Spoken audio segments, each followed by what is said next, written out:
Heads up, sheeple, the black helicopters are coming and the mainstream gaming media are out to get your physical media, and unfortunately, the death of video game journalism is officially upon us. Oh, dear Jesus.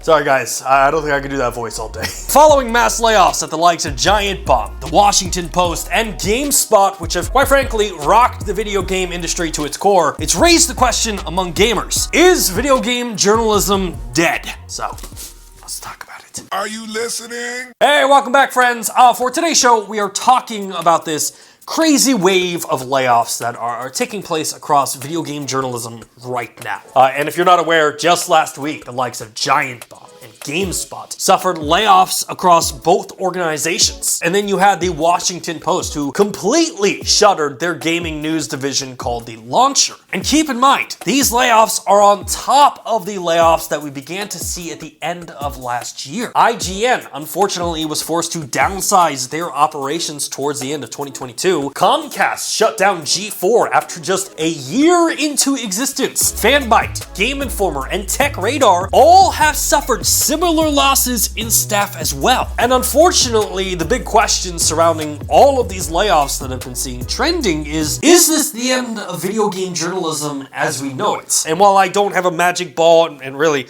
all I have is a magic 8-ball, the simple answer to that question is my sources say no. In fact, let's just pause for a moment and realize that the video game industry is at an all-time high, with some analysts predicting that the industry will hit a value of $300 billion by the end of 2030. But unfortunately, the sad reality of this situation seems to be that even though video games are kicking ass, video game journalism can't be an altruistic journey. I mean, for a lot of these companies, it's a business, and a business needs to make money in order to exist. And that money has become harder to come by, as I don't know if you've heard the news, but we're kind of on the brink of a global recession right now. And you see a lot of these media companies receive a majority of their funding from advertisements. Ads which are bought by companies who, for the most part, have kind of tightened their purse strings and have pulled back their advertising budgets. And in the world of video games media, especially here on Nerf Gaming News,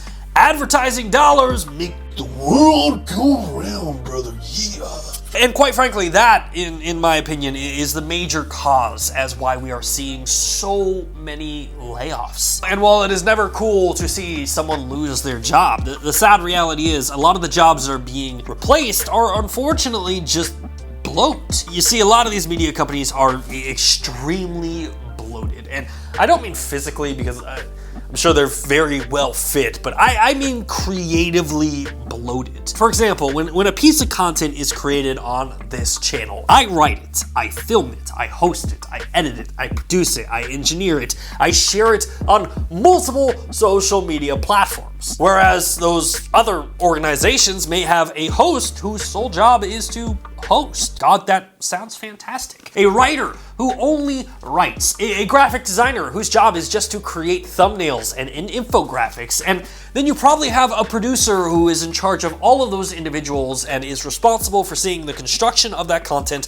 from the beginning to the end. I mean, realistically speaking here, within one show or podcast, you could probably have 4 to 5 people doing the job that one person has been doing for almost 5 years now. And that, my friends, is what we in the biz called bloat.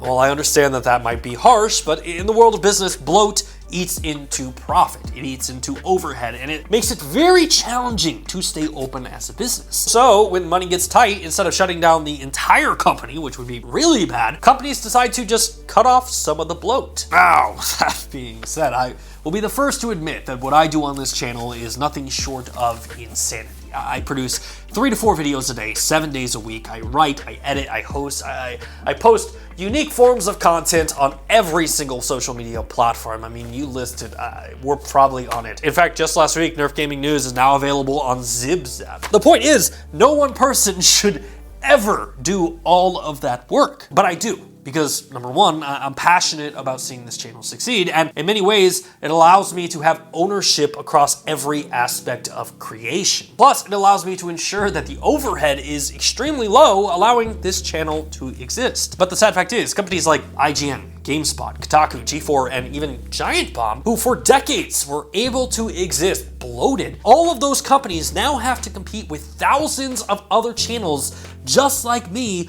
who are hungry, nimble, and ready to take over. And I mean, if we want to pull the curtain back a little more, what makes this even more complicated is that there's only 24 hours in a day. And if you're like me, you sleep for like 6 of them, which leaves you with 18 hours. So let's just say you work a full-time job. 18 hours then turns into 10 hours, which means you only have 10 hours left in your day. You can then do things like play video games, hang out with friends, eat, exercise, do homework, or watch videos on YouTube. You have 10 hours.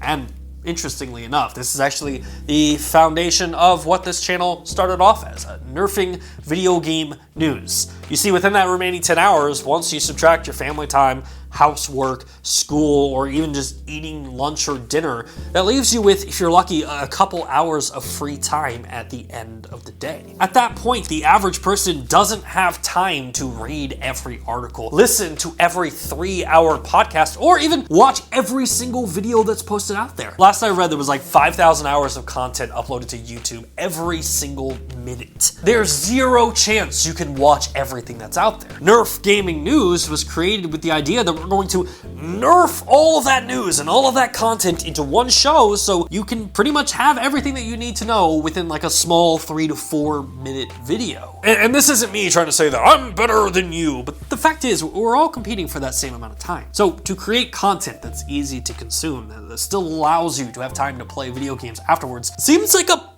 pretty decent bonus to me. And quite frankly, the video game industry is headed in this direction as well. Take a look at any major video game developer. Chances are they have their own press, their own PR department, and their own social media director. Gone are the days that a developer needs someone like IGN in order to reach the masses. And it's even crazier than that because a breaking news story is now just a headline. I mean, these days, who actually reads an article? The majority of people see a headline and then make up an opinion. A video game review or breaking news is now just a tweet that, if worthy enough, will spur like thousands of other articles just talking about a single tweet that literally the journalist will just embed right into the article, which then as a reader, it raises the question of, why am I following this publication? There's a dude on Twitter right here who's breaking news. Why don't I just follow that person instead of this publication? And when it gets to that level, this becomes a losing battle for any current gaming news outlet. Like, take someone like Tom Henderson. He's easily one of the biggest leakers the video game industry has going right now. I mean, Tom himself could probably write 20 tweets in 5 minutes, breaking news, causing a whirlwind of impressions, and that would lead to like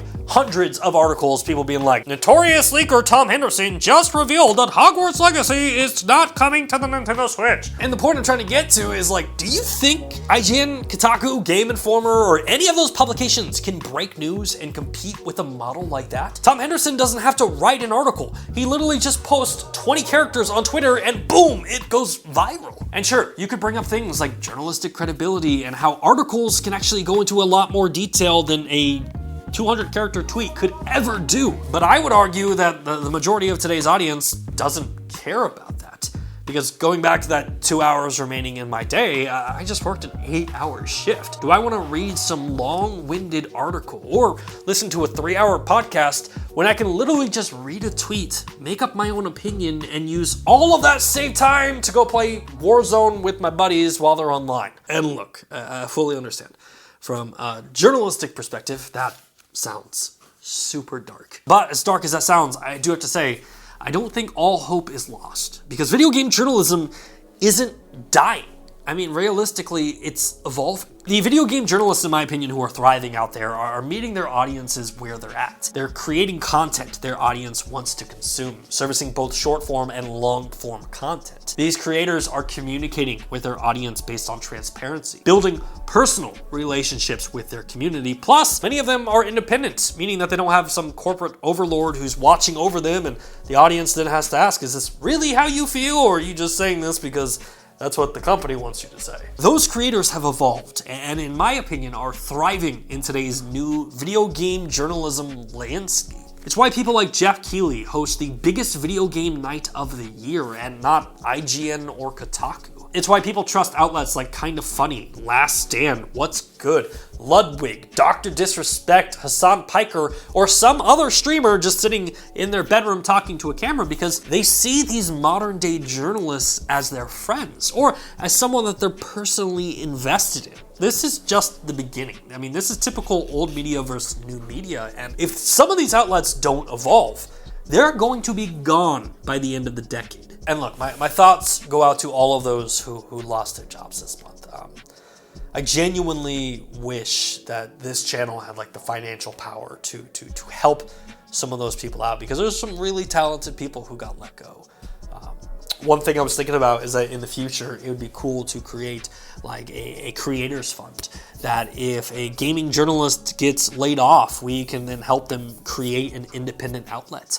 You know, we help them get a website through Squarespace. We give them equipment, camera, all the resources that they need. We provide them through that creator fund. I don't know. Long-term goal, but it's something that I think would be really kind of cool and radical to do for the industry. So probably the best way to end this very long-winded episode of our show is, if you've got a creator or a journalist that you like, support the fuck out of them. That doesn't mean you've got to go open up your wallet and pay them, but share their content. Be their biggest mouthpiece. Legit, be the Jimmy Hart to their Hulk Hogan. And if you understood that reference, number one, kudos to you for making it this far into the video.